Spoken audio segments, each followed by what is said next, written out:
வணக்கம். வணக்கம்.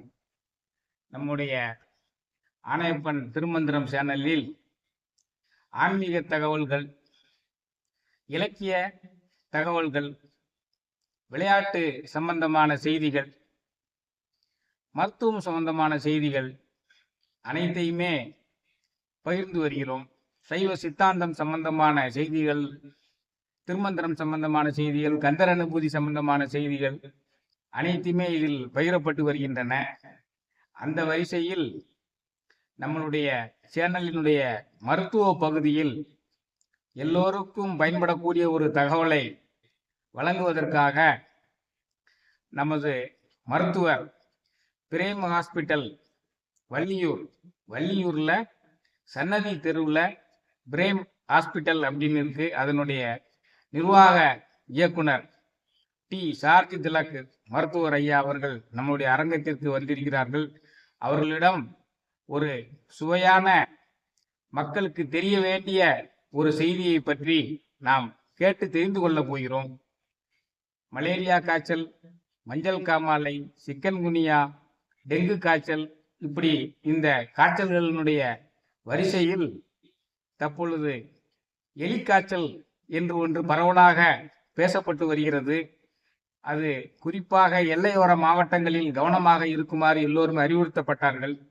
அப்படிப்பட்ட அந்த எலிக்காய்ச்சல், அதனுடைய மருத்துவ பெயர் என்ன, எலிக்காய்ச்சல் எதன் மூலம் பரவுகிறது, அதனுடைய அறிகுறிகள் என்ன, அதற்குரிய தடுப்பு முறைகள் என்ன, அதற்குரிய மருந்து ஆளுமைகள் என்ன என்ற விஷயங்களை எல்லாம் மருத்துவர் ஐயா அவர்கள் தங்களுடைய அனுபவத்தின் மூலமாக தமிழ்குரும் நல்லூரிற்கு வழங்க காத்திருக்கிறார்கள். சார் வணக்கம். அன்பு ஆணையப்பன் திருமந்திரம் நேயர்களுக்கு வணக்கம். இன்று நாம் எதை பற்றி பேசப் போகின்றோம் என்பது பற்றி நண்பர் ஆணையப்பன் அவர்கள் அருமையாக கூறினார்கள். அவர்கள் சொன்னது போல டெங்கு காய்ச்சல், மலேரியா காய்ச்சல், டைபாய்டு காய்ச்சல் போன்ற காய்ச்சலை பற்றி நீங்கள் அதிகம் கேள்விப்பட்டிருப்பீர்கள். நாம் நிறைய நோயாளிகளை பல வருடங்களாக நாம் பார்த்து கொண்டே இருக்கின்றோம். அதிலே இந்த எலிக்காய்ச்சல் என்று சொல்லக்கூடியது லெப்டோஸ்பைரோசிஸ் என்று கூறுவோம். இதனுடைய பாதிப்பு இப்ப பார்க்கணும்னா டைபாய்டு காய்ச்சலோட அதிகமான நோயாளிகளை நம்ம பார்க்கணும். முன்னாலெல்லாம் ஏதாவது ஒரு சீசன்ல தான் வரோம் அப்படிங்கிற மாதிரி இருந்தது. இப்போ டெங்கு காய்ச்சல் தான் மழை விட்ட பிறகு வரோம் அப்படிங்கிற மாதிரி இருந்துச்சு. டைபாய்டு காய்ச்சல் almost through out the year இருக்கும். இருந்தாலும் மழை நேரங்களில் அதிகமாக வரக்கூடிய வாய்ப்பு உண்டு. ஆனால் வருடம் முழுவதும் தற்சமயம் இந்த லெப்டோஸ்பைரோசிஸ் என்கின்ற எலிக்காய்ச்சலானது மக்களை பாதித்து கொண்டிருக்கின்றது. இதனை பற்றி நீங்கள் தெரிந்து கொள்ள வேண்டியது முக்கியம். அப்படியானால்தான் நாம் அது நம்மை பாதிக்காமல் தடுப்பு முறைகளையும் நாம் கடைபிடிக்க முடியும். இந்த எலிக்காய்ச்சல் என்று கூறுவது லெப்டோஸ்பைரா அப்படின்னு ஒரு பாக்டீரியா, ஒரு நோய் கிருமினால வரக்கூடிய இது ஒரு தொற்று வியாதி தான். நோய் கிருமினால் வரக்கூடிய எல்லா வியாதிகளுமே நம்ம தொற்று வியாதிகள் தான் சொல்லுவோம். அதே மாதிரி இந்த எலிக்காய்ச்சல் ஒரு தொற்று வியாதி, டைபாய்டு காய்ச்சல் ஒரு தொற்று வியாதி தான். வியாதின்னா ஒரு ஆள்ல இருந்து இன்னொரு ஆளுக்கு பரவுகின்ற வியாதிகளை நம்ம தொற்று வியாதிகள்னு சொல்லுவோம். வீட்டுல ஒரு ஆளுக்கு வந்துச்சுன்னா அவங்களை தனிமைப்படுத்தி வைக்கணுமா? நல்லது, வைக்கிறது கண்டிப்பாக. தொற்று வியாதிகள் வந்தாச்சுனாலே இப்போ மஞ்சகமா இருந்தாலும் சரி, டைபாய்டு இருந்தாலும் சரி, அவங்க நம்ம தனிமைப்படுத்துவது நல்லது. பள்ளி செல்லும் குழந்தைகள்னா அவங்கள பள்ளிக்கு அனுப்பாமல் இருக்க வேண்டும். அலுவலகத்துக்கு செல்வார்கள்னா அலுவலகத்துக்கு செல்லாமல் இருக்க வேண்டும். வீட்டுல இருந்தாலும் மற்றவங்களுக்கு பரவாம இருக்கிறதுக்கு ஒரு தனிமைப்படுத்திக் கொள்ள வேண்டும். நல்லது. இந்த தொற்று வியாதிகள் எல்லாமே நம்ம தடுக்கக்கூடிய வியாதிகள். இது போக தொற்றாத வியாதிகள் என்ன? இப்போ ஹைப்பர் டென்ஷன், டயபெட்டிஸ், புற்றுநோய், கேன்சர் இப்போ நிறைய இருக்கு இல்லையா? கேன்சர்லாம் இப்போ ரொம்ப அதிகமாயிட்டு, யார்கிட்ட கேட்டாலும் கேன்சர் அப்படிங்கிறாங்க. அந்த அளவுக்கு இந்த வியாதிகள்லாம் நான் கம்யூனிகபிள் டிசீஸ்ன்னு சொல்லுவோம், தொற்றாத வியாதிகள். இந்த வியாதி ஒருத்தனை அடுத்த கேன்சர் ஒருத்தனை அடுத்தது பரவிடும், நம்ம தொடக்கூடாது, இருக்கக்கூடாதுன்னு பயம் இல்லை அந்த வியாதிகள். ஆனா இந்த வியாதிகள் அப்படி இல்லை. தொற்றுகின்ற வியாதிகளை நம்ம அந்த நோயாளியோட நாம் பழகின்ற பொழுது, அவர்களுடைய நாம் தொடுகின்ற பொழுது அந்த நோயானது நமக்கும் வருகின்ற ஒரு வாய்ப்பு உள்ளது. இதுதான் தொற்று வியாதியினுடைய ஒரு அடிப்படை. இந்த லெப்டோஸ்பைரா அப்படிங்கிற பாக்டீரியா எங்கிருந்து சார் நமக்கு இந்த மனிதர்களை பிடிக்குது? அது நல்ல அருமையான கேள்வி. இந்த லெப்டோஸ்பைரா அப்படிங்கிற ஒரு பாக்டீரியா என்ன ஆகுது அப்படின்னாக்கி, அதை நம்ம ரேட் இருக்கு பார்த்தீங்களா, எலி, ரேட்டினுடைய கழிவு பொருள், அதாவது யூரின், அதனுடைய யூரின்ல இந்த லெப்டோஸ்பைரா அப்படிங்கிற ஒரு பாக்டீரியா வெளியே வந்து அந்த தண்ணீருடன் கலந்து அந்த தண்ணியை நான் அருந்த வேண்டும் என்ற முக்கியத்துவம் கிடையாது. அருந்த வேண்டிய அவசியம் இல்லை. அந்த தண்ணி நம்ம காலில் பட்டாலே போதும். இல்லைன்னா அந்த தண்ணியில் நம்ம குடிக்கிற மாதிரி ஒரு நிலைமை ஏற்பட்டுச்சு அந்த தண்ணியை வச்சு அப்படின்னா கூட இந்த வியாதி வந்துடும். இப்போ டைஃபாய்டு காய்ச்சலுக்கும் அந்த எலி காய்ச்சலுள்ள வித்தியாசம் தான். டைஃபாய்டு காய்ச்சல்ல என்னன்னாக்கி அது வந்து நம்ம இந்த நோய் கிருமியால் பரவக்கூடியது. அது வந்து சால்மனெல்லா டைஃபி அப்படிங்கக்கூடிய இது லெப்டோஸ்பைரா அப்படிங்கிறது சால்மனெல்லா டைஃபி அப்படிங்கிற ஒரு பாக்டீரியா தான். அது ஒரு பாக்டீரியா தான். இந்த ரெண்டுக்கும் கொஞ்சம் உருவ ஒற்றுமை உண்டு. இந்த ரெண்டு பாக்டீரியாவுக்கும் அக்கா தங்கச்சின்னு சொல்லுவோம் நாங்க. ஒருத்தி அக்கான்னா ஒருத்தி தங்கச்சி, ரெண்டுக்கும் ஒரு உருவ ஒற்றுமை கொஞ்சம் ஒரே மாதிரி இருக்கும். இப்ப இது என்னன்னாக்கி நம்ம டைஃபாய்டை பொறுத்த மட்டும் அந்த பாதிக்கப்பட்ட கண்டாமினேட்டட் வாட்டரை இல்லைன்னா அந்த உணவுப் பொருட்களை நாம் வந்து அருந்தினாலோ இல்லைன்னா குடிச்சாலோ தான் நமக்கு அந்த வியாதி வரும். ஆனா எலி காய்ச்சல் அப்படி இல்லை. அந்த தண்ணி வந்து மேல பட்டாலே போதும், நீங்க அதை குடிக்கணுங்கிற அவசியம் கிடையாது. அதாவது டைபாய்டை விட வேகமாக பரவக்கூடிய வாய்ப்புள்ளதாக இது இருக்கிறது. ஏன்னா பக்கத்துல போனாலே நீங்க இதுக்கு எலி காய்ச்சல் லெப்டோஸ்பைரா பாக்டீரியா குடித்துக் கொள்வதற்குரிய வாய்ப்பு இருக்கு. டைபாய்டுல அந்த நீரை அருந்ததுனாலதான் வரும்.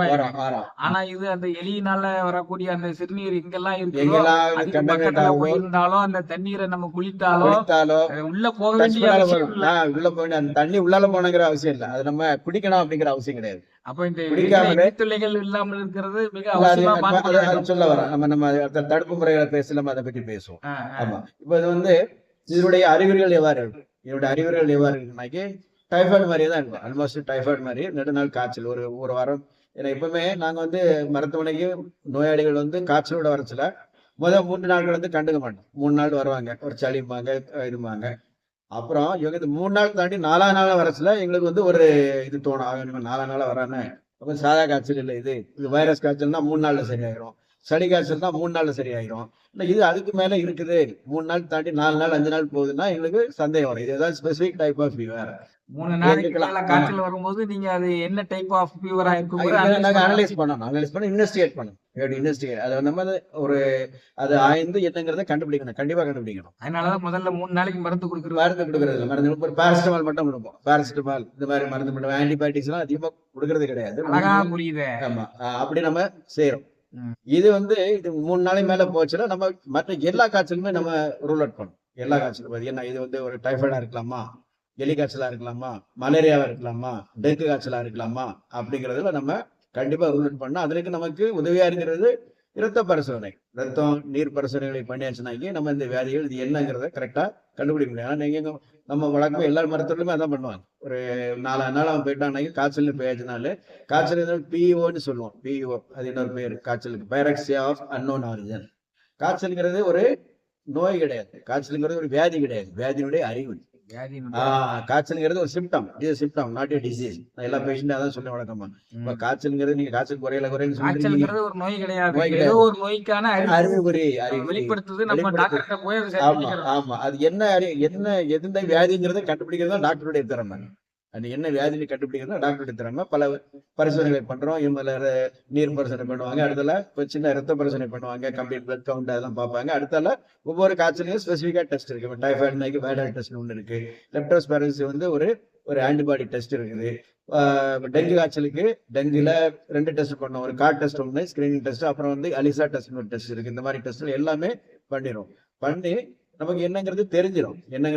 அதுல ஒரே ஒரு மட்டும் நீங்க புரிஞ்சுக்கணும், இந்த டைஃபாய்டு காய்ச்சல் மட்டும் நம்ம ஆரம்ப கட்டத்துல ஒரு 3 நாள் தாண்டின உடனே நம்ம வந்து டெஸ்ட் பண்ணோம்னா கரெக்டா கண்டுபிடிக்க முடியாது. அதனால எப்படின்னா டைஃபாய்டு மட்டும் எப்போ 1 வீக் டைம் தான் டைஃபாய்டு டெஸ்ட் பண்ணுவோம். ஒரு வாரம் கழிச்சு கன்ஃபார்ம் பண்ண முடியும். இல்லைன்னா அது falls positive or false negative காட்டும். ஒரு சில மருத்துவமனைகள் இப்ப நம்ம யாரையும் நம்ம குறை சொல்லக்கூடாது, சில மருத்துவமனைகள்ல அப்படி பண்ணுவாங்க. ஒரு 2வது நாளே ஒரு 3ஆம் நாளே இந்த டைஃபாய்டு காய்ச்சல பார்த்துட்டு இந்த வைரல் டெஸ்ட் ஒரு டெஸ்ட் அதாவது ஸ்பெசிஃபிக் டெஸ்ட் பார்த்துட்டு இந்த வைரல் பாசிட்டிவ் இருக்கீங்க ஒரு டைஃபாய்டு அப்படின்னு ஒரு எல்லாருமே எல்லா மருத்துவர்களுமே கூறக்கூடிய ஒரு வாய்ப்பு உண்டு. ஆனா அது வந்து ஒரு ஃபால்ஸ் பாசிட்டிவ் இல்லைன்னா ஃபால்ஸ் நெகட்டிவா இருக்கக்கூடிய அது பாசிட்டிவ்னு சொல்லக்கூடிய நெகட்டிவா இருக்கலாம், நெகட்டிவ்னு சொல்லக்கூடியது டைஃபாய்டு. ஆனா அந்த டெங்கு காய்ச்சல் இந்த எலி காய்ச்சல் லெப்டோஸ்பைரஸ் எல்லாம் நம்ம 3 நாள் தாண்டோன்னே சொல்லிடலாம். டெஸ்ட் பண்ணியாச்சுன்னா நமக்கு அக்யூரேட்டா அது வந்து இது அந்த காய்ச்சல் தாங்கிற தெளிவா சொல்லிடும். அப்போ அதுக்கு நம்ம மருந்துல நம்ம ஆரம்பிக்கணும். 3 நாள் தாண்டுறதுனாலே எலி காய்ச்சல கண்டுபிடிச்சிடலாம், வந்துடலாம். அதனுடைய அதனுடைய ஒரு ஆன்டிபாடி டெஸ்ட் ஒன்று பண்றோம். அந்த டெஸ்ட் பண்ணி அது பாசிட்டிவா வந்துச்சுன்னா அதுல வந்து டைட்டர் இருக்குது. மோர் தேன் வந்து ஒரு 9க்கு மேல இருந்ததுன்னா 9 கீழே இருந்ததுன்னா நெகட்டிவ், 9 to 10 இருந்ததுனாக்கி ஈக்குவோக்கல்னு சொல்லுவோம், டவுட்ஃபுல்னு சொல்லுவோம். மோர் தேன் 11 இருந்தது அப்படின்னாக்கி it is confirmatory case of confirmed case of leptospirosis, எலி காய்ச்சல். அப்படின்னா அதுக்கான வைத்தியத்தை நம்ம ஆரம்பிச்சிடலாம். இப்படியான டிஃபரன்ஷியல் டயக்னோசிஸ் நிறைய இருக்கு. காய்ச்சல் நான் சொன்ன மாதிரி இவ்வளவு காய்ச்சல் ரூல் பண்ணி கன்ஃபார்மா நம்ம இந்த காய்ச்சல் தாங்கிறது தெளிவா சொல்ல முடியும். அதுக்கான ரத்த பரிசோதனைகள்லாம் அழகா அமைச்சு நம்ம கரெக்டா கண்டுபிடிச்சோம். சரி, இந்த எலி காய்ச்சல் வந்து எலியினுடைய சிறுநீர் பரவுற இடத்துக்கு பக்கத்துல நம்ம போறதுனாலயோ அது ஏதேனும் ஒரு இதுல அந்த பட்டு தெளித்து அந்த தண்ணீர் வச்சு குளிக்கிறதுனாலயோ நமக்கு வருதுன்னு சொல்லிட்டீங்க. அப்ப இத நம்ம தடுக்கிறதுக்குனாலே இந்த எலிகளை வீட்டுல நடமாடுறதே கண்டிப்பா குறைச்சா தானே இதுல எலி காய்ச்சல் வராம. அருமையான கேள்வி நண்பர் கேட்டாரு. இதுல ஒரு கொஞ்சம் தெளிவுபடுத்தணும். என்னன்னா இந்த நம்ம வீடுகளை என்ன பண்ணிருப்போம் தெரியுமா? சில ஒரு அறையில வந்து நம்ம வேண்டாத பொருட்களை அடைச்சு போட்டிருப்போம். அட்டைப்பெட்டி, வீட்டுல ஏதாவது ஜாமான் அட்டைப்பெட்டி வரும், அந்த அட்டைப்பெட்டி எடுத்து ஒரு ரூம்ல டஞ்சனா போடும். வேஸ்ட் இந்த டம்பிங் ஆஃப் வேஸ்ட். இந்த மாதிரி இந்த டஞ்சன் பிளேசஸ்ல தான் அந்த எலி வந்து நிறைய மூவ் ஆகும். புரியுதா? அதனால தடுக்கிறதுக்கு நம்ம என்ன செய்யலாம்னு கேட்டா பார்த்தீங்களா, இதுதான் ஆக்சுவலா. இந்த மாதிரி டஞ்சன் பிளேசஸ்ல நம்ம இந்த இடம் அந்த பொருட்களை வேண்டாத பொருட்களை அடைஞ்சு போடுறது, இந்த ரூம்கள்ல இந்த இடங்கள்ல இந்த எலி பெருச்சாலியும் சொல்லலாம். நம்ம எலிங்கிற பெருச்சாலியும் கேள்விப்பட்டிருப்பீங்க இல்லையா? பெரிய சைஸ். இது எல்லாம் இந்த இடங்கள்ல மூவ் ஆயிட்டு இருக்கும். அப்போ அது வந்து அதனுடைய எஸ்கிரேட்டா அதான் ஒரு யூரின் வந்து அதனுடைய எஸ்கிரேட்டா இல்லையா? அந்த யூரின்ல அந்த வைரஸ்ல அந்த பாக்டீரியா அதுல வந்து வெளியே வந்து அது எந்தெந்த இடங்கள்ல கண்டாமினேட் பண்ணுதோ அது எல்லாமே. முன்னால என்னன்னா இந்த காய்ச்சலை பொறுத்த மட்டும் நான் வந்து பிராக்டிஸ் ஆரம்பிச்ச புதுசுலாம் அந்த எலி காய்ச்சல்ங்கிறது வந்து வழக்கமா இந்த பெரிய சிட்டில இருந்து வரக்கூடியது தான் இருக்கும். ஒருத்தர் மும்பைல இருந்து வந்திருக்கான், இல்லைன்னா சென்னையில இருந்து வந்திருக்கான், இல்லைன்னா ஹைதராபாத்ல இருந்து வந்திருக்கான், இல்ல பெங்களூர்ல இருந்து வந்திருக்கான் அப்படின்னா இந்த காய்ச்சல் இருக்குன்னு சந்தேகப்படும். அப்ப இந்த டெஸ்ட்களை பண்ணுவோம். அப்போ நல்ல அக்யூரேட் டெஸ்ட் கூட கிடையாது வரும். ஆனா இப்ப அப்படி இல்லை. அதான் ஆச்சரியம். இப்போ கடந்த ஒரு 5 வருஷம் 10 வருஷமா அந்த மாதிரி. ஏன்னா சிட்டில எல்லாம் என்னன்னா அவங்க வந்து அந்த சீவேஜ் எல்லாம் உண்டு பார்த்தீங்களா? அந்த சீவேஜ்ல எல்லாம் வந்து அந்த சானிடரி ஒர்க்கர்ஸ் எல்லாம் ஒர்க் பண்ணுவான், எடுப்பான். இவங்க எல்லாம் அது மாதிரி அனிமல் ஹேண்டில் பண்றவங்க இவங்களுக்கு அதிகமா வரும். அனிமல் ஹேண்டில் பண்றவங்க, அந்த சீவேஜ்ல ஒர்க் பண்றவங்க, இவங்களுக்கு எல்லாம் வரும். இந்த பாக்டீரியானுடைய அதிகமாக நம்ம இந்த சிட்டிஸ்ல தான் நம்ம காண முடிஞ்சது. அந்த சிட்டில வரவங்களுக்கு இந்த நோயை கொண்டு வந்து திரும்ப வில்லேஜ் வருவாங்க. வில்லேஜ் வரதுல அவங்க இங்கேயும் பரப்புவதற்கான வாய்ப்புகள் உண்டு. ஆனா இப்ப அப்படி இல்லை, நம்ம ஏரியாவிலேயே பரவு. நம்ம கிராமங்கள்லயும் சரி, நம்ம திருநெல்வேலி, நாகர்கோவில் போன்ற அந்த டவுன்கள்ல எல்லா டவுன்கள்லயும் எல்லா வில்லேஜ்கள்லயும் இந்த எலி காய்ச்சல் வந்து பரவலாக பரவி கொண்டிருக்கின்றது. இது ஒரு என்ன எதனால என்பது நம்ம பார்க்கணும், கொஞ்சம் ஸ்டடி பண்ணணும். வெளியினால மட்டும்தான் பரவுகிறதா அல்லது மற்ற நாய்கள் மாதிரி இது மூலமாகவும் பரவுமா? இல்ல இது வந்து எலிகளுடைய எச்சத்தின் மூலமாகவும் சிறுநீர் முழுக்க எலிதான் காரணம். சொல்லுவோம். அனிமல்ஸ்ல இருந்து அந்த மனிதர்களை பாதிக்கக்கூடிய வியாதிகளை ஜூனோசிஸ் சொல்லுவோம். லெப்டோஸ்பைரோசிஸ் ஒரு ஜூனோசிஸ் தான்.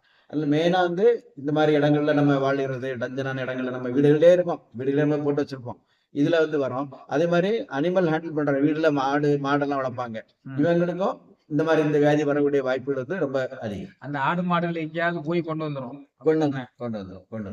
இதுக்குரிய அந்த மருத்துவ முறைகளும் மற்ற காய்ச்சலுக்குரிய மருத்துவங்களும் ஏதாவது வேறுபாடு இருக்கிறதா அல்லது அதே மருத்துவ முறைகள்?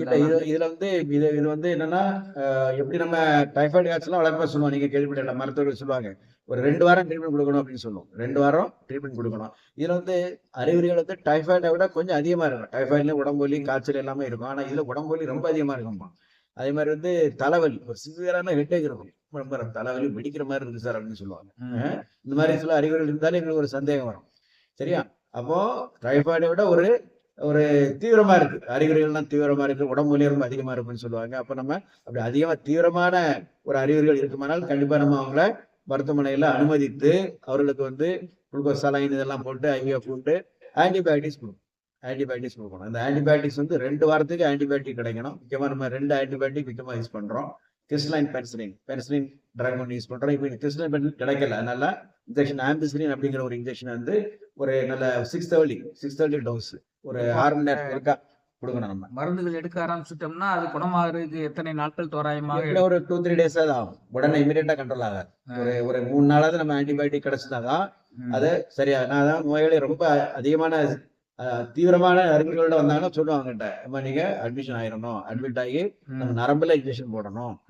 ஓரலா போட்டாலும் கொஞ்சம் எஃபெக்ட் இருக்கும், ஆனா it takes time. So when we are giving IV antibiotics, அது வந்து எஃபெக்ட் வந்து இமீடியட்டா கிடைக்கும். அந்த பாக்டீரியா வந்து இமீடியட்டா அது டிஸ்ட்ராய் ஆகும். அதனால நீங்க கண்டிப்பா குறைஞ்சது ஒரு 3 நாளாவது பெட்ல இருக்கணுங்க. இருந்து IV ஆன்டிபயோட்டிக்ஸ் போட்டுட்டு இது மட்டும் இல்ல 3 நாள், சிலவங்களுக்கு முடிஞ்சா ஒரு 5 டேஸ் கூட அட்வைஸ் பண்ணுவோம். இதை நம்ம ஐவியா போட்டுட்டு அப்ப அவங்களுக்கு சிம்டம்ஸ் அதிகமா இருக்கும். ஹெட் ஏக், பாடி பெயின், கொஞ்சம் டீஹைட்ரேஷன் இருப்பாங்க. அப்போ கொஞ்சம் சலைன்லாம் வர போட்டுவோம்.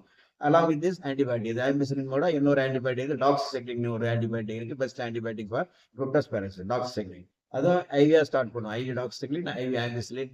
இதை வந்து நம்ம வந்து ஐவியா கொடுத்துட்டு ஒரு 3 டேஸ்ல கண்ட்ரோல் ஆயிடுச்சு அப்படின்னா அப்புறம் உடனே அவங்கள டிஸ்சார்ஜ் பண்ணி தென் ஓரல் ட்ரக்ஸ், இதை நான் ஆம்பிசிலின் ஓரலா கொடுப்போம், டாக்ஸிசைக்ளின் ஓரலா கொடுப்போம். டோட்டல் டியூரேஷன் ஆஃப் ட்ரீட்மெண்ட் வந்து ஃபார் 2 வீக்ஸ், 2 வாரத்துக்கு கண்டிப்பா கிடைக்கணும். இடையில விட்டாச்சு அப்படின்னாக்கி திரும்ப ரிலாப்ஸ் ஆர் ரெக்கரன்ஸ் வரைக்கும் வாய்ப்பு. டைஃபாய்டை சொல்லுவாங்க வழக்கம், டைஃபாய்டு காய்ச்சல் விட்டு விட்டு வரம்பாங்க. அது காரணம் இதுவாக இருக்கும்.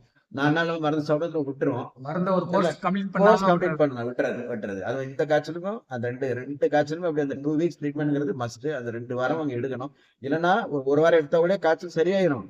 ஆனா அதனுடைய அந்த பாக்டீரியா நம்ம உடம்புல இருந்துகிட்டே இருக்கும். அப்போ ஒரு 1 or 2 months கழிச்சு நம்மளோட இம்யூன் ஸ்டேட்டஸ் கொஞ்சம் குறையிற நேரத்தில் அகைன் திரும்ப வந்து ரீசர்ஃபேஸ் ஆகும். திரும்ப வந்துட்டு திரும்ப காய்ச்சல் வரும். அந்த டைஃபாய்டு ரிலாப்ஸ் வந்து ரொம்ப காமன், லெப்டோஸ்பைரோசிஸ் ரிலாப்ஸ் வந்து ரொம்ப காமன். கரெக்டா நம்ம அந்த 2 வீக்ஸ் ஆன்டிபயோட்டிக்ஸ் எடுத்துட்டோம் அப்படின்னா கம்ப்ளீட்டா அந்த வியாதி வந்து நம்ம சுத்தமா நம்ம கியூர் பண்ணி. லெப்டோஸ்பைராங்கிற பாக்டீரியா வந்து பரவக்கூடிய எலி காய்ச்சலை பத்தி ரொம்பவும் புரிந்து கொள்ளுற மாதிரி எளிய முறையில விளக்கம் கொடுத்துட்டீங்க. அது எப்படி எல்லாம் வருது, பரவுது, அதுக்கு ட்ரீட்மெண்ட் 2 வாரத்துக்கு ஆன்டிபயோட்டிக் எடுக்கணுங்கிறது முதற்கொண்டு சொல்லிட்டீங்க. நம்ம அதனுடைய நேயர்களுக்கு, அன்பர்களுக்கு இது நல்லா பயனுள்ளதாக இருக்கும்னு நினைக்கிறேன். ஏன்னா டைபாய்டை விட சிவியரான அறிகுறிகள் தென்பட்டுச்சுன்னா அதை கண்டுபிடிக்கிறதுக்கு 1 வாரம் கண்டு ஆகுங்கிறாங்க. ஆனா இந்த எலிக்காய்ச்சல் லெப்டோஸ்பைராசிஸ்ங்கிறத 3 நாள்லயே கண்டுபிடிக்கலாம் அப்படிங்கிறாங்க. கண்டுபிடிச்சாச்சுன்னா அதுக்கு பிறகு 2 வாரம் தொடர்ந்து மருத்துவ சிகிச்சையில் இருக்கணுங்கிறாங்க. எந்த காலத்துல கொண்டும் மருத்துவ சிகிச்சை இடையிலேயே நீங்க பழையபடி அது அருமையாக வந்து விளக்கம் நம்ம நண்பர்களுக்காக வேண்டி தங்களுடைய நேரத்தை ஒத்தி செலவழிச்சு நமக்கு கொடுத்துருக்காங்க டாக்டர். ஒரு சின்ன கேள்வி கேட்டுக்கலாமா? கேளுங்க. நான் ஒரு சில தகவலை சொல்லவா? ஒரு தீவிரமான நம்ம டைஃபாய்டோட தீவிரம்னு சொன்னோம் இல்லையா, அது எவ்வாறு அப்படின்னா இந்த எலிக்காய்ச்சல் வந்து லிவரை டேமேஜ் பண்ணி மஞ்சக்கமாலே வந்துடும். மஞ்சக்கமால வரும். டைஃபாய்டுலாம் விஷயத்துல மஞ்சக்கமால கொஞ்சம் ரேர் தான். பட் எலிக்காய்ச்சல்ல லிவர் வந்து டைரக்டா பாதிக்கப்பட்டு நமக்கு மஞ்சக்கமால வரும். மஞ்சக்கமால வந்து சில சமயங்கள்ல பிரைன் ஃபீவரா கூட மாறுவதற்கு வாய்ப்பு. அதைத்தான் நான் கேட்க வந்தேன். அந்த லெப்டோஸ்பைரோசிஸ் பிரைன் ஃபீவருக்கு இப்போ உடனே வந்து தடுப்பூசி போடணும் அப்படின்லாம் சொல்றாங்களே. அந்த பிரைன் ஃபீவர் வந்து பாக்டீரியானால வருதா, வைரஸ்னால? அது வைரஸ்னால வருது. அது என்கெஃபலைட்டிஸ் பி அப்படிங்கிற ஒரு வைரஸ்னால வருது.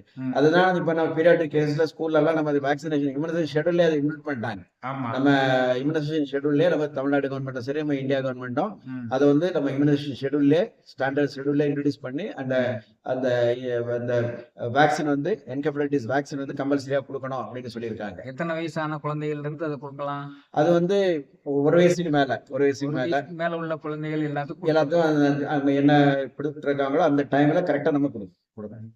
ஏன்னா இப்போ அதை வந்து சொல்லிக்கிட்டு இருக்காங்கனால அதே சம்பந்தமா கேட்டேன். அதனால வைரஸ்னால 2 இயர்ஸ்க்குள்ளால கொடுக்கணும். கரெக்ட். ஐ திங்க் 2 இயர்ஸ்க்கு உள்ளால கொடுக்க முடியும். 2 இயர்ஸ் உள்ள கொடுத்தோம். ஆக இந்த காய்ச்சலுங்கிறத நீங்க சாதாரணமா எடுத்துக்கிடாதீங்க அப்படிங்கிறது தான் மருத்துவர் ஐயாவினுடைய ஒரு ஆலோசனை, அறிவுரையாக இருக்கிறது. நீங்க சாதாரண காய்ச்சலா இருந்ததுன்னா உங்களுக்கு ஒரு 3 நாள்ல குணமாயிரும் சளி காய்ச்சலுங்கிறது சொல்றாங்க. அப்போ டைபாய்டு காய்ச்சல்னா 1 வாரம் வரைக்கும் நீடிச்சுன்னா அது டைபாய்டா இருக்கலாம் அப்படிங்கிறாங்க. அதுக்கு ரத்த பரிசோதனை செய்து அந்த டைபாய்டுங்கிறத உறுதிப்படுத்தணும். அவசரப்பட்டு டைபாய்டுங்கிறத 2-3 நாளைக்கு உறுதிப்படுத்த அந்த ரிசல்ட் தப்பா போயிருக்குங்கிற ஒரு நல்ல இதுல ஒரு சின்ன தெளிவு சொன்னேன். அதாவது நான் சொன்னேன் இந்த 2 பாக்டீரியாவும் ஒரே உருவ அமைப்பு கொண்டதுனால அந்த எலிக்காய்ச்சல் இருக்கிற பேஷண்ட்டுக்கும் அந்த டைபாய்டு டெஸ்டும் பாசிட்டிவ் ஆகும். ஒரு வைரல் டெஸ்ட் சொல்லி நார்மலா பண்ணக்கூடியது டைபாய்டுக்கு. இந்த எலிக்காய்ச்சல் இருக்கிறவங்களுக்கு இந்த வைரல் டெஸ்டும் பாசிட்டிவ் ஆகும். எலிக்காய்ச்சல் இருக்கிறவங்களுக்கும் டைபாய்டு இருக்கிற மாதிரி அறிகுறிகள் தென்பட்டு நம்ம அதுக்கு ட்ரீட்மெண்ட் எடுத்துக்கிட்டு இருந்தாச்சுன்னா அந்த மருந்து இதுக்கு வேலை செய்யாது. அதனாலதான் வந்து மருத்துவர் ஐயா வந்து இது தெளிவா சொல்றாரு. இந்த 3 நாளையே இந்த லெப்டோஸ்பைராங்கிற பாக்டீரியாவை ரத்தத்துல இருக்காங்கிறத கண்டுபிடிச்சாச்சுன்னா அது எலிக்காய்ச்சலா தான் இருக்கும். அப்ப அதுக்குரிய ட்ரீட்மெண்ட் தொடர்ந்து 2 வாரம் நீங்க எடுத்துக்கொண்டு வந்து இடைவிடாமல் எடுத்துக்கொண்டு வந்தீங்கன்னா நீங்க குணமாகலாம் அப்படிங்கிறாங்க. இப்போ அந்த எலிக்காய்ச்சலை பத்தி உங்களுக்கு சரியான விழிப்புணர்வு கிடைச்சிருக்கும்னு நினைக்கிறேன். தடுப்பு முறைகள் என்ன சொல்லிடுவோம். தடுப்பு முறைகள் இது நம்ம இந்த எலிக்காய்ச்சல் வந்து எந்த காய்ச்சலுமே நான் சொன்ன மாதிரி தொற்று வியாதிகள் எல்லாமே நம்ம தடுக்கக்கூடிய வியாதிகள் தான். நம்மளை தாக்காமல் நம்ம கண்டிப்பாக நம்ம பாதுகாத்துக் கொள்ள முடியும். அப்ப இந்த எலிக்காய்ச்சலுக்கு நம்ம பார்த்தோம் அது எப்படி பரவுது எப்படி வருதுன்னு பார்த்தோம். அப்ப நம்ம இதுல வந்து மெயினா வந்து நம்ம என்விரான்மெண்ட் நம்மளுடைய ரெசிடென்ட்ஸ்ல வந்து இந்த மாதிரி டஞ்சனா பொருட்களை அடைச்சி போடாம சுத்தமா எப்படி இருந்தா எடுத்து உடனே டிஸ்ட்ராய் பண்ணி எரிச்சிடணும், அந்த மாதிரி பண்ணணும்.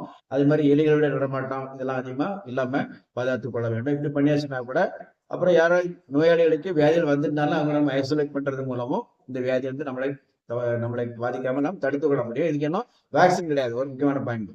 இப்ப நம்ம அந்த மூளை காய்ச்சலுக்கு நம்ம வேக்சின் இருக்குன்னு சொன்னோம் இல்லையா? ப்ரிவென்டிவா நம்ம வேக்சின் போட முடியாது. ஆனா லெப்டோஸ்பைரசிஸ் வேக்சின் கண்டுபிடிக்கல. டைபாய்டுக்கு வேக்சின் இருக்கு, லெப்டோஸ்பைரசிஸ் இல்ல. அப்ப நம்ம ஒரே ஒரு வழி என்னன்னா நம்ம இந்த மாதிரி அந்த எலிகளுடைய பெருக்கத்தை நம்ம தடை செய்யணும், நம்ம வீடுகளை சுத்தமா வச்சிருக்கணும், நடுஞ்சனா வைக்கக்கூடாது. இவ்வாறு நம்ம பண்ணா இதை கண்டிப்பா நம்ம தடுக்க முடியும். அதே மாதிரி டைபாய்டு, எலிக்காய்ச்சல், டெங்கு காய்ச்சல் they are notifiable disease as per our Tamil Nadu government. It is a notifiable disease. இப்போ இந்த மாதிரி நம்ம வீடுகளில் யாருக்காவது ஒரு வியாதி இருந்ததுன்னா இப்போ நாங்கெல்லாம் மருத்துவமனையில டயக்னோஸ் பண்ணோம்னா வீட்டில் set report every day sending fever report to our DDHS deputy director of health services Palayamkottai. நான் வந்து தகவல் கொடுக்குறோம். இந்த மாதிரி எங்க ஹாஸ்பிட்டல்ல இப்படி டைபாய்டு பேஷண்ட் காய்ச்சல் அட்மிட் பண்ணியிருக்கோம், மருந்து கொடுத்துருக்கு, லெப்டோஸ்பைரசிஸ் அட்மிட் பண்ணியிருக்கோம், ஒரு டெங்கு ஃபீவர் காய்ச்சல் அட்மிட் பண்ணியிருக்கோம் அப்படிங்கிறத அவங்களுக்கு இமீடியட்டா ஒரு தகவல் கொடுத்துரும். ஏன்னா மற்றவங்களுக்கு பரவாம இருக்கணும். ஆமா, அப்படி நீங்களும் அதை தெரிஞ்சுக்கணும். சிலவங்க அதை தப்பா நினைப்பாங்க, டாக்டர் வந்து தகவல் கொடுத்துட்டாரு அப்படி கிடையாது. அது என்னன்னா நம்ம நன்மைக்காக தான், மக்களுடைய நன்மைக்காக தான். நம்மளை பாதிச்சாச்சு நம்ம மற்றவங்களை பாதிக்காம இருக்கலாம். டெங்கு காய்ச்சல் ரொம்ப முக்கியம். நம்ம இன்னொரு அடுத்த தருணத்துல நம்ம டெங்கு காய்ச்சல் பற்றி பேசுவோம். எல்லா தொற்று வியாதிகளுமே நம்ம they're all notified disease and we have to inform the government and they will take preventive action. நம்ம ஏரியாவில் வந்து எடுத்து டெங்கு காய்ச்சல்னா கொசு மருந்து அடிப்பாங்க. எலி காய்ச்சல் நேரத்தில் நம்ம ஏரியாவில் சுற்றி வந்து பார்ப்பாங்க, இல்லை இது டஞ்சனா இருக்கா என்னென்ன வீடுகள்லாம் வந்து பார்த்து அந்த பொருட்கள்லாம் அகற்றி எடுத்து அது நமக்கு எல்லா ப்ரிவென்டிவ் ஹாஸ்பிட்டல் எல்லாத்தையும் நம்ம அரசாங்கம் வந்து துணை செய்யும். அதனால நம்ம அப்படி யாராவது காய்ச்சல் இருந்தனாலோ டயக்னோஸ் பண்ணாலும் நீங்க அருகில் உள்ள ஆரம்ப சுகாதார நிலையத்திற்கோ இல்லைன்னா நம்மளுடைய கவர்மெண்ட் ஹாஸ்பிட்டல் எதுவும் நியர்பை ஹாஸ்பிட்டல் நீங்க இன்ஃபர்மேஷன் கொடுக்க வேண்டியது உங்களுடைய கடமை என்பது நான் கூறுகிறேன். ஐயா அவர்கள் வந்து ரொம்ப ஈஸியா புரிஞ்சு போச்சு. லெப்டோஸ்பைரா அப்படிங்கிறது பாக்டீரியா பற்றி எனக்கே நல்லா தெரிஞ்சு வச்சு அன்பர்களுக்கும் அதே மாதிரி தெரிஞ்சிருக்கும்னு நினைக்கிறேன். தன்னுடைய பல்வேறு அலுவலக இடையில ஒரு நேரத்தை ஒதுக்கி நமக்கு இந்த லெப்டோஸ்பைரா அந்த பாக்டீரியா எலியின் மூலமாக பரவக்கூடியதையும் அந்த எலிக்காய்ச்சலினுடைய பாதிப்புகளையும் அதை தடுக்கக்கூடிய முறைகளையும் அதை எதிர்கொள்ளக்கூடிய மருத்துவ ஆலோசனைகளையும் அழகாக தெளிவாக புரியும்படி சொல்லிவிட்டார்கள். அதை கேட்டுக்கொண்டிருந்த எனக்கு புரிந்து விட்டது என்றால் நீங்கள் இதை பார்க்கக்கூடிய அன்பர்களுக்கும் எளிதில் புரிந்துவிடும் என்று நினைக்கிறேன். அனைவரும் இது பகிர்ந்துள்ள மருத்துவ தகவலாக இருப்பதால உங்களுடைய நண்பர்கள் அனைவருக்கும், உங்களுடைய உறவினர்கள் அனைவர்களுக்கும், உங்களுடைய குழுக்கள் அனைவருக்குமே இதை பகிர்ந்து எல்லோருக்கும் ஒரு விழிப்புணர்வு ஏற்படுமாறு செய்யுங்கள் என்று வேண்டுதலை வைத்து அடுத்தும் ஒரு மருத்துவ பகுதியில் ஒரு சுவையான மருத்துவ தகவலோடு மருத்துவர் ஐயாவுடன் உங்களை சந்திக்கிறேன் என்று சொல்லி இந்த உரையை நிறைவு செய்து அவருக்கும் என்னுடைய நெஞ்சார்ந்த நன்றியை தெரிவித்துக் கொள்கிறேன். நன்றி, வணக்கம்.